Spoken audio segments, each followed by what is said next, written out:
Сәлеметсіз ме достар? Бүгін сіздермен Человек-волк фильміне шоу жасаймыз. Үйіне оралған еркек жан түршігерлік көне қарғысқа кезігеді.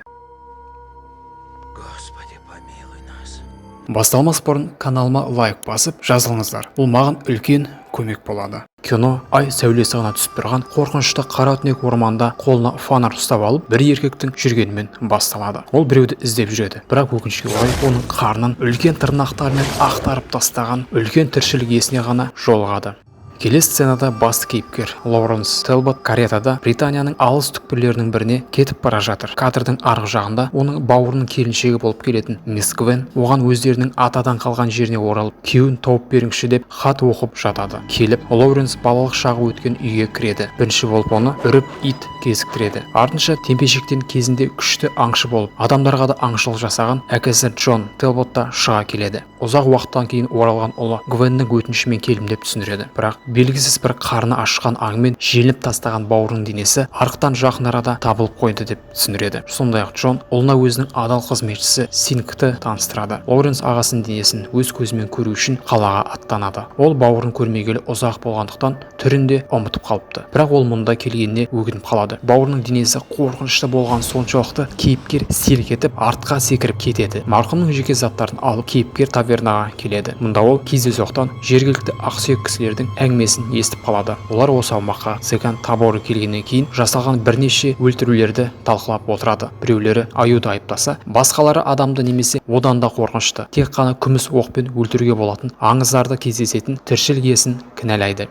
Кешке үйге оралып, жесір қалған Гвенмен сөйлесіп, оған бауырының заттарын табыстайды. Олардың ішінде біртүрлі бір медальон көріп қалады. Әкесі кейін оны цыгандық әулие деп түсіндіреді. Бауыры тірі кезінде жергілікті ақсүйектер мен цыгандар арасындағы келіссөз жүргізуші болған екен. Ғимаратты аралап жүріп, ағасы екеуі кішкентай кезінде бірге ойнаған балалар бөлмесіне кіреді. Осы мезетте оған балалық шақтан бір сәт есіне түсіп кетеді. Бір күні бауырлар біртүрлі дыбыс естіп, сырттағы паркке аттанып, өлі анасын қолында ұстаған әкесін көреді. Әйелдің мойны кесіліп кеткен, ал қолында күміс ұстара тұр. Келесі күні азанда бауырының жерлеуі өтеді. Одан кейін Лоуренс Гвенмен біраз әңгімелесіп қалады. Ол әйелге бауырым екеуміз жақын маңдағы өзен жағалауында серуендегенді ұнататын едік деп айтады. Артынша Гвен Лоуренске оның күйеуі неліктен қайтыс болғанын анықтаса, айтып бер деген өтінішпен ол жерден кетіп қалады. Әкесі ұлына ақымақты жасамай, үйден толғанай кезінде шықпа деп бұйырады. Бірақ баласы керісінше қылық жасап, жерді түнек баса салысымен атпен цыгандар мекендейтін орынға аттанып, онда көріп кел цыганмен ағасы жайлы сөйлеспек болады. Әйткенмен әйел бауыр жайлы дерлік ешнәрсе айтып үлгере алмай қалады. Себебі ол жерге жергілікті тұрғындар қару саймандармен келіп, соңғы уақыттардағы өлімдерге кінәлі деп қолға үйретілген аюды өлтірмекші болады. Бірақ барлығы жинала салып еді, бүкіліне белгісіз бір жыртқыш аң шабуылдай түседі. Оның тырнақтарынан жергілікті тұрғындар да, цыгандар да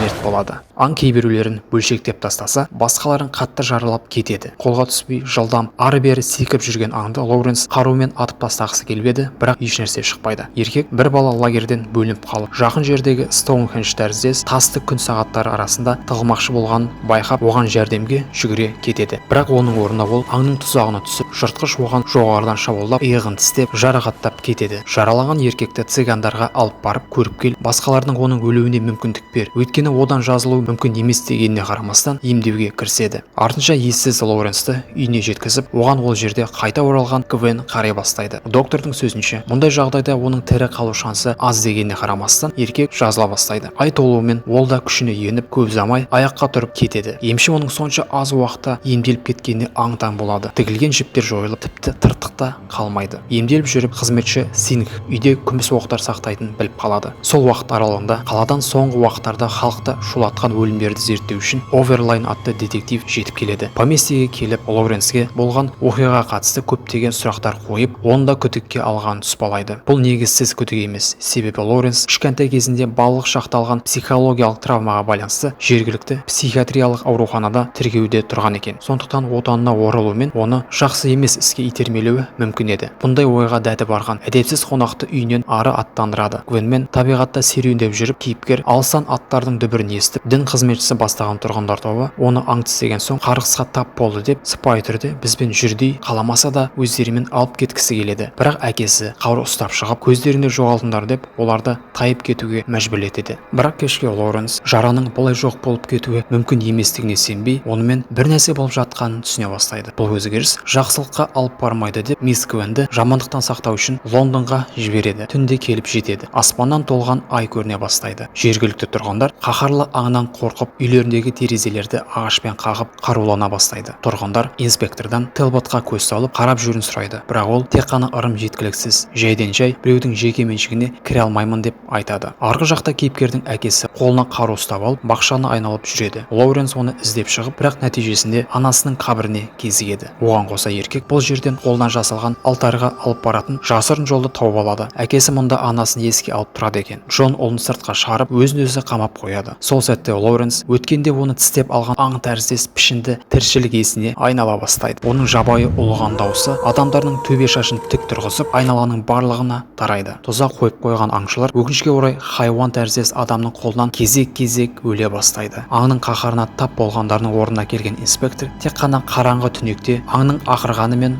ұлыған даусынан басқа еш нәрсе көре алмайды. Таңертең Лоуренс ағаштың жарылған жерінде қан-қан болып оянып есін жияды. Оны әкесі қарсы алып, өткен түні ол сұмдық нәрселер жасады деп айтады. Сол мезетте детектив Оверлайн бастаған адамдар оны ұстап алуға келіп жетеді. Олар оны тұтқындап, кезінде ол онда болып қойған ақыл есі ауысқандардың ауруханасына жіберіледі. Мұнда оны мұз суға салып, электрошокпен көп мөлшердегі тыныштандырғыш дәрілермен емдеуге тырысады. Емдеу процесінде кейіпкер өткен өмірдегі сәттерді есіне алып, қиналып кетеді. Есін жиғанда қасында отырған әкесін байқайды. Шал баласын көруге келген екен. Әкесі оған ащы шындықты айтады. Ликантропия ауруын саған жұқтырған мен деп мойындайды. Өзі болса оны аңшылық саяхаттарының бірінде жұқтырып алған екен. Оған қоса ол балдарына анасы өзін өзі өлтірді деп көрсеткенімен, анасын өзінің басқарылмайтын ақылсыздық дерті кезінде өлтіріп қойған екен. Баласын артынша одан сайын шоққа түсіріп, бауырыңды да Гвеннен қызғанып, мен өлтірдім деп медиктердің тұтқынына тастап жөнімен кетіп қалады. Келесі толған айда доктор Лоуренстің құбыжыққа айналмайтын дәлелдеу үшін симпозиум шақырады. Дегенмен доктор сөйлеп жатқан сәтте Лоуренс трансформацияға түсе бастайды. Жыртқыш аң кейпіндегі еркекті байланған орындығы ұстай алмай, еркіндікке шығып, жолай оны қинаған санитарлардың көзін жойып, одан кейін ғимараттың шыңына шығып,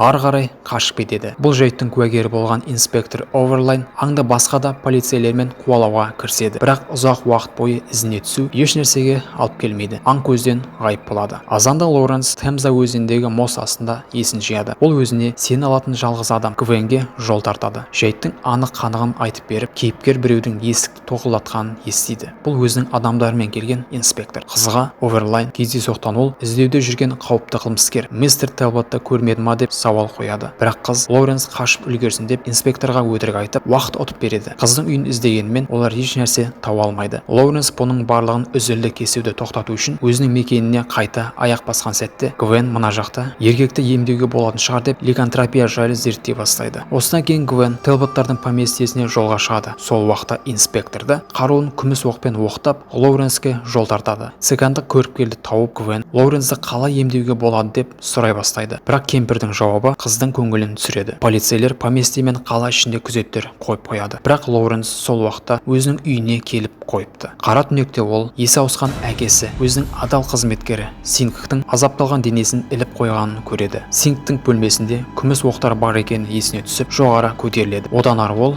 қонақжайда орындықта үйді күзетуге бұйрық алған полицейдің өлі денесін көреді. Ал сол сәтте әкесі рояльда ән ойнап жатады. Баласы әкесін атпақшы болғанымен қару істен шыққан болып шығады. Бұны жасаған әкесі болар. Айналасындағыларды өлтіру ісін жалғастырғысы келмеген баласын Джон таяқпен ұрып құлатады. Қасқыр адамдар арасында шайқас туындайды. Төбелес барысында кейбір заттар отқа түсіп өрт пайда болады. Бірақ еркектерде уақыт жоқ. Бірін-бірі өлтіру үшін аң кейпіне еніп тырнақ тістерін іске қосып қырыла бастайды. Бірақ Лоуренс әкесін зорға дегенде лаулап жатқан от арасында лақтырып жібереді. Әйтсе де әкесі сонда да берілгісі келмегенде Лоуренс шебер соққымен әкесінің басын денесінен айырып тастайды. Үйге Гвен келіп жетеді. Артынша инспекторда. Қасқыр адам соңғысын тістеп тастайды. Гвен болса револьвер ұстап сыртқа шығып қаша кеткенмен жыртқыш оның ізіне түседі. Ақыры оны орман ішінде қуалап өзеннің тік жарына жақын жерде алдынан шығады. Қыз оның адами болмысына шықшы деп өтінеді. Бірақ аңдық инстинкт адами болмыстан басым түседі. Құбыжық оны өлтірмекші болады. Бірақ қыз оның кеудесіне күміс оқпен атып жерге құлатады. Жараланып күші кеткен қасқыр адам өзінің адами болмысына келе бастайды. Соңғы демін алып Лоуренс қыздың қолын қыса, оны бұл азаптан құтқарғанына рахмет айтады. Еркек инспектор мен басқалар келіп жеткенде қарғыс атқан орманның тал бұтақтарының арасынан көрінген толған айға көз тастап қыздың қолында көз жұмады. Соңғы кадрларда Телботтардың поместьесі отқа жамылып, тас талқаны шығып жатқанда, айналадағы кең байтақ жазықтан жалғыз ұлыған дауыс естиміз.